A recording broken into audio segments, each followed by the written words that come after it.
She laughed, loud, sharp, cruel. My own sister, standing under a spotlight at her rooftop birthday party, held up the white envelope I gave her like it was trash. "Guess she couldn't afford wrapping paper," she said. And the room, our family, laughed with her. My mom didn't stop her. My dad looked away. And my 9-year-old son, Noah, clutched my arm and whispered, "Mom, why is Aunt Lena being mean to you?" That's when I stood up. You want to know the truth? I didn't want to go to that party, not because I didn't love her, but because I knew exactly what it would be like. Lena's parties are always performances. Flashy gowns, champagne towers, expensive friends, and always someone she's chosen to make the punchline. This year, that someone was me. But I still came. I dressed Noah in his best shirt. I put on the only nice dress I owned, and I walked in with my head high. I didn't come to impress anyone. I came because I had something in my bag, a plain white envelope that was going to change everything. You see, while they were laughing at my life, my 2 jobs, my old car, my quiet little corner of the world, I was building something they couldn't see. And tonight, they were about to, because I didn't come to fight. I came to rewrite the story they'd been telling about me for years, and it started with that envelope. I'm 32, divorced, single mom. I work 2 jobs, one at a bakery in the early mornings, the other doing admin for a dental clinic most evenings. It's not glamorous, but it's honest. I don't go out on weekends. I haven't bought new clothes in years. But my son, he never goes without. His name is Noah. He's 9, quiet, sensitive, with a kindness that most grown-ups don't even try to have anymore. He notices everything, especially when people treat me like I'm invisible. That's how it's always been at family events. My mother, Diane, is all about appearances. Perfect hair, perfect smile, perfect family. Or at least that's the image she wants to project. She always says she raised us with class. But in her eyes, only one of her daughters turned out the way she hoped. Lena. Lena's 28. She walks into a room and people notice. Her hair, her clothes, her voice, it all belongs in a magazine. She's the influencer of the family. Big online following, sponsored trips, free designer bags. And somehow, she always knows the right thing to say when she wants something. She has our mother wrapped around her finger. And our father? Richard? He stays silent, especially when things get uncomfortable. He's not cruel, he's just not present. A glass of wine, a glance at his phone, that's how he disappears. For years I told myself it didn't matter, that I didn't need to be seen by them, that raising a good human like Noah was more important than being anyone's favorite.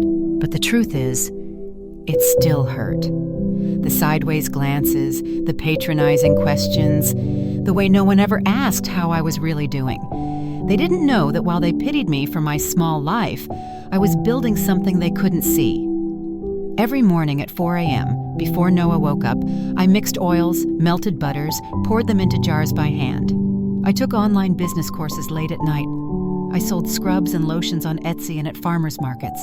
Quietly, slowly. I didn't tell anyone, not even my parents, because I wasn't building it for their approval. I was building it for me. So when my mom called and asked, "Are you actually coming to Lena's party this year?" I said yes. I said yes. Not because I wanted to be part of the show. I said yes, because I was ready for them to finally see me. I didn't park close to the venue. The valet line felt unnecessary, out of place for someone like me. So I parked 3 blocks away and walked, holding Noah's hand, our footsteps echoing on the sidewalk. He looked so handsome. Little blue button-up shirt, the one I bought last fall and kept in the back of his drawer for something nice. His hair was combed back just right. His shoes were clean. He had no idea I was nervous, but I was. You see, when you've been treated like the invisible one for so long, even just showing up starts to feel like rebellion. We stepped off the elevator into a rooftop bathed in gold string lights and music I couldn't name. The air smelled like expensive perfume and catered appetizers. White balloons bobbed over tables trimmed in gold. Waiters walked by balancing trays of drinks I didn't recognize. And in the middle of it all, Lena, dressed like a starlet in silver silk, drink in hand, head thrown back in laughter. Her friends were gathered around like a spotlight followed her from room to room. She saw me. Of course she did. But her smile didn't change. Just a quick glance, like I was someone she barely remembered from high school. I stepped forward anyway. "Happy birthday," I said with a polite smile. She leaned in just enough for a side hug, the kind you give to strangers you don't like but want to be polite around. "Wow," she said. "You actually showed up." Then she turned to Noah with a completely different tone, soft, sugar-sweet. "Hey, kiddo." And just like that, she spun away, back into her crowd of champagne and sequins. I took a breath, looked down at Noah. He gave me a small shrug like, "Was that okay?" And I smiled and nodded, even though my chest was already tight. We found a quieter corner near the edge of the deck. There was a good view of the city, and it felt a little less like we were on someone else's stage. "No soda?" Noah asked. I walked to the bar and asked if they had anything without alcohol. The bartender blinked at me like I'd asked in a different language. Maybe water?" He didn't offer it. He just wandered off. I walked back empty-handed. "You okay, Mom?" Noah asked. "I'm okay," I lied. "We won't stay too long." We stood there for nearly an hour, watching people float around like butterflies. Everyone in expensive clothes, heels too high, lips too red, the kind of crowd where people talk more about who they know than what they feel. A few relatives came up to me. They asked the usual questions. "Oh, you're still working at that bakery? Still in that same little apartment? Are you seeing anyone yet?" Each question was dipped in sweetness but laced with something else. Pity, maybe, or judgment. I'm not sure which is worse. And then the music got softer. Someone dimmed the lights. Lena stepped up on a little stage near the bar. Just a raised platform, but it was enough to command the room. She clinked her glass gently and smiled. "I just want to say thank you," she began, "to my friends for being fabulous, to my parents for always supporting me, for always believing in my dreams." She looked right past me when she said it, and then someone shouted, "Open your gifts!" A wave of clapping followed, like we were all extras in her movie. She started tearing through the presents with flair. Spa packages, gift cards, designer perfumes. She held each one up like a game show prize, giggling and tossing paper over her shoulder. Noah tugged on my hand. "Can we go now?" "Soon, baby. Just a few more minutes." Then she held up my envelope, plain white, no glitter, no bow. "What's this?" she said, holding it up like it smelled funny. "Oh, it's from Ava," she added with a grin that wasn't friendly. The crowd looked at me. I felt the warmth rise up my neck. "Guess she couldn't afford wrapping paper," she said. Some people laughed. Not loud, but enough. She probably couldn't afford a gift at all. This time the laughter hit harder, clearer, like glass cracking. I looked at Noah. He was confused, embarrassed, hurt. "Why is she saying that?" he whispered. I bent down. "It's okay. She just doesn't understand." But in that moment, something in me changed. It wasn't anger. It wasn't sadness. It was a quiet voice inside me that simply said, "Enough." The laughter still echoed. Soft, polite laughter. The kind that slices deeper than yelling ever could. I felt it in my chest, like something heavy settling in. But I didn't cry. I didn't shrink. I looked at Lena, still holding my plain white envelope in her manicured fingers, and I stood up. No rush, no drama. I gently let go of Noah's hand and walked toward her. Step by step, my heels clicking against the rooftop tiles, steady and clear. Lena watched me come with a half smirk, like she thought I was about to explain myself, or worse, apologize. Instead, I stopped right in front of her, smiled softly, and said, "If you're going to open it, go ahead." She blinked, not expecting that. The smirk faltered just a little. But she recovered quickly, always the performer, and slid her long fingernail under the flap. The room quieted. People leaned in just slightly. You could hear glasses clink somewhere in the back. The band had paused, sensing the shift. She pulled out the check first. It was folded once, neatly.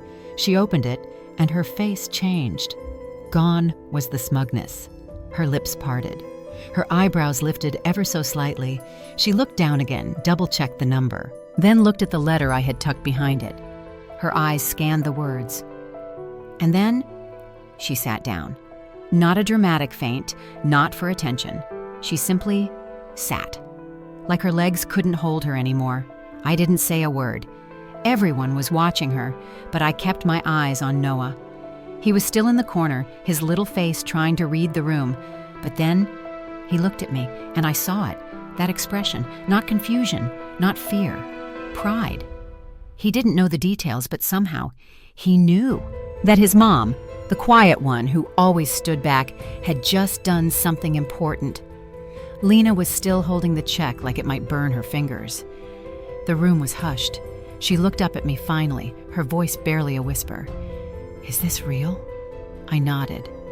Calm, no bitterness, just truth. "Yes, it's real." My parents were staring now too. My mom's eyes wide, frozen in disbelief. My dad's hand dropped from his wine glass. For once, he wasn't pretending to scroll on his phone. The tension in the air felt thick, like someone had cracked open a secret no one was supposed to hear. Then someone asked, the same cousin who'd asked me earlier if I was still single. "What's in the envelope?" Lena swallowed, looked down again. She didn't say anything at first, so I spoke. "It's a check." People leaned in. $25,000. Gasps. Whispers. Now all eyes were on me. She held up the letter with trembling hands. Her voice cracked as she read aloud. "For years, I watched you dream. Start ideas you never finished. Wait for someone else to believe in you. You never expected it to come from me, but here it is. No strings. Use it. Or don't. Either way, this isn't about the money. It's about reminding you that I am not the person you say I am. I never was. From your sister. Yes, the one you called a failure." I let the silence speak. They didn't know that while they were laughing at me, I was waking up at 4 every morning to fill skincare orders by hand, that I was teaching myself branding, digital marketing, and product photography while they were sipping cocktails and sharing filtered selfies. They didn't know that I'd turned a side hustle into a real business, that I'd signed a deal 3 weeks ago to expand it, that I was no longer the girl struggling to get by, because I never told them, because I didn't do it for them. But when Lena humiliated me in front of Noah, that was the moment I decided to speak. And this envelope, was how I chose to do it. No shouting, no scenes, just paper, ink, and power. Lena finally looked up at me again, her voice steadier now, but softer than I'd ever heard it. "You believe in me?" The irony stung. "I believe in everyone's right to prove themselves, including you." I turned then, walked back toward Noah. My heart beat steady, but my hands were cool. My feet felt grounded, like they were finally standing on something solid. When I reached him, he smiled and whispered, "That was kinda awesome." I smiled too, because it was. We rode the elevator down in silence. Noah leaned against my side, still holding my hand tight like he didn't quite know what just happened, but knew it was big. The rooftop party was far behind us now. We left behind the laughter, the whispers, the stares. Left behind the people who had only ever seen one version of me. And for the first time in a long time, I wasn't walking away feeling small. I was walking away free. When we stepped out into the cool night air, it wrapped around me like a blanket. The breeze caught the hem of my dress. The street lamps buzzed softly above. Somewhere in the distance, someone laughed, but it didn't sting this time. I opened the door to my old Corolla and helped Noah into his seat. He clicked his belt and looked over at me. "Mom," he said, hesitating. I looked up. "Were they mean to you?" I didn't lie. Not this time. "Yeah, a little." He was quiet for a second, thinking. Then he said, "But you didn't let them win." I smiled. "No, baby, I didn't." And then he smiled too, one of those proud little kid smiles that lights up their whole face, the kind that makes you forget every painful thing that came before. We drove home with the windows cracked just enough to let in the smell of night air and spring leaves. I didn't turn on the radio. I didn't need noise. I just needed that silence, the kind that doesn't come from being ignored, but from finally being heard. Back in our apartment, Noah curled up on the couch while I changed out of my dress and pulled my hair into a bun. I looked in the mirror. Same tired eyes, same soft lines on my face, same woman. But something had shifted. Not in the way I looked, but in the way I stood. There was a steadiness in my shoulders now, a quiet strength in my breath, the kind of strength you earn, not from applause, but from walking through fire without losing your kindness. The next morning, I woke up early and made pancakes. Noah came into the kitchen, rubbing his eyes, dragging his favorite blanket behind him. "Chocolate chips?" he asked. "As many as you want." I smiled. He grinned and pulled out the syrup bottle like it was a magic wand. We ate in our tiny kitchen, sunlight spilling through the window and landing on the table like it had been waiting for us. No phones buzzing, no tension in my chest, no pretending, just a mom and her boy, eating pancakes, breathing easy. Later that afternoon, as I cleaned up the kitchen, my phone buzzed. A new message. It was from Lena. Just 5 words. "Can we talk?" Lena. I stood there, holding the phone in one hand, the dish towel in the other. A few months ago, I would have answered immediately, out of guilt, out of habit, out of some old need to be accepted. But not this time. This time, I had something she never gave me. The power to choose. I waited a few hours, then typed back, "Sure, but not today." And I meant it. That night, after Noah went to bed, I sat on the couch with a cup of tea, just sitting, not rushing, not scrolling, just being still. The living room was quiet, except for the hum of the fridge and the soft ticking of the clock above the stove. I looked around the room. Nothing fancy. A secondhand coffee table, a sofa with a small tear I never got around to fixing, but it felt like home, because now it wasn't filled with silence from being pushed aside. It was filled with peace from being true to myself. A few days later, Noah came home from school with a crooked smile and glitter on his shirt. "I made you something," he said, holding out a folded piece of construction paper. It was a card. On the front, in big, wobbly handwriting, "My mom is a boss." Inside, he'd drawn me wearing a superhero cape, holding a giant check. I laughed, and then I cried. Right there in the doorway, glitter falling to the floor, not because I was sad, but because I'd never felt prouder in my life. Not of the money, not of the moment on that rooftop, but of the fact that my son saw me, not as someone broken, not as someone begging to belong, but as someone strong and kind and brave enough to stand tall when it mattered most. So no, Lena never really said sorry. Not in the way I used to dream of hearing it. But a few weeks later, when she came by to drop off a small package for Noah, she handed me something too, a simple gold bracelet. The tag said, "To the strongest sister I know." And that was enough. If this story touched something in you, if it reminded you of your own quiet strength or the times you were underestimated, take a moment to let us know. Leave a comment and tell us, have you ever had your envelope moment? A time when you stood your ground, not with noise, but with grace?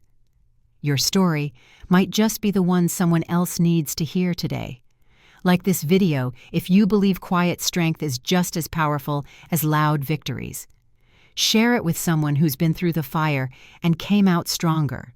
Because the world needs more reminders that success isn't always flashy. Sometimes it looks like a single mom holding her son's hand and refusing to shrink. Your voice matters, even when it whispers. And trust me, someone's listening.